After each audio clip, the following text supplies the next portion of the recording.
حدیث شریف میں ہے ان اللہ تعالی لا یبعث العذاب علی القوم حتما مقضیہ، اللہ کسی قوم پر اٹل فیصلہ کر دیتا ہے عذاب بھیجنے کا، حتما حتمی، مقضیہ قضا، حتمی فیصلہ، اٹل فیصلہ ہو گیا کہ صبح ہوگی اور یہ قوم باقی نہیں ہوگی۔ رات کو سو جائیں گے، سوئے سوئے ہی رہ جائیں گے، انہیں اٹھنے کی توفیق نہیں ملے گی۔ سونے کے بعد اٹھ جانا یہ اللہ کی بڑی نعمت ہے، تبھی تو اسلام نے ہمیں دعا سکھائی ہے نا، الحمدللہ الذی احیانا بعد ما اماتنا، سوئے ہوئے اٹھو کہ اللہ کا شکر ہے ہمارے مرنے کے بعد پھر اللہ نے ہمیں زندہ کیا ہے۔ سوئے سوئے رہ جاتے تو کیا ہوتا؟ وَإِلَيْهِ النُّشُورُ، اور اسی کی طرف ہم پلٹ کے جائیں گے، کہیں بھاگنے والے نہیں ہیں، بگوڑے نہیں ہیں، اور اس کی بارگاہ میں پیش ہوں گے۔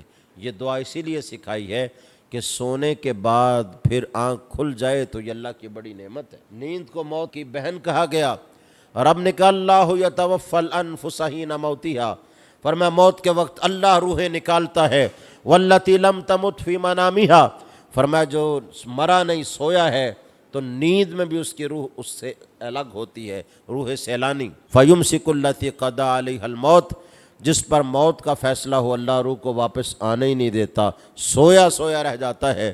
ویرسل الاخری، اور جس سے ابھی مہلت باقی ہو اللہ پھر روح کو واپس پلٹا کے اسے اٹھنے کی توفیق دیتا ہے۔ فرشتوں سے کہہ دیا فلاں قوم ختم کر دی جائے، صبح ہو یہ قوم باقی نہ ہو، سوئے ہوئے سوئے رہ جائیں، صبح ہونے کو ہے، فرشتے تیار ہیں، رب سے اجازت مانگتے ہیں یا اللہ اس قوم کو ختم کر دیں۔ اندازہ تو کیجئے رب کی مہربانیوں کا، اس امت پر لطف اور احسان کا۔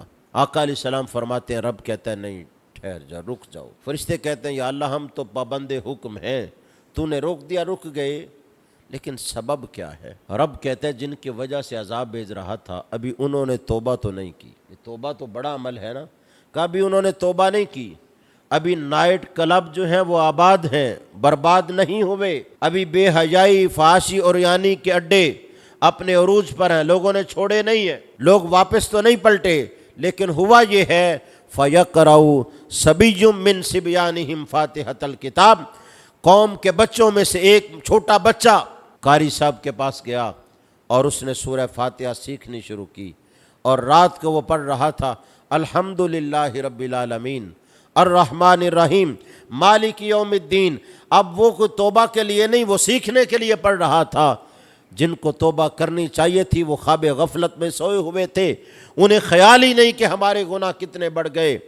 فرمایا اس ایک بچے کے سورۃ فاتحہ پڑھنے کی وجہ سے میں نے کہا ان کا ایک بچہ مجھے رحمان و رحیم کہہ رہا ہے، میں ان پر عذاب بھیج دوں؟ اے فرشتوں میں نے اب فیصلہ یہ کیا ہے 40 سال تک کے لیے پوری قوم سے عذاب کو ہٹا دیا جائے۔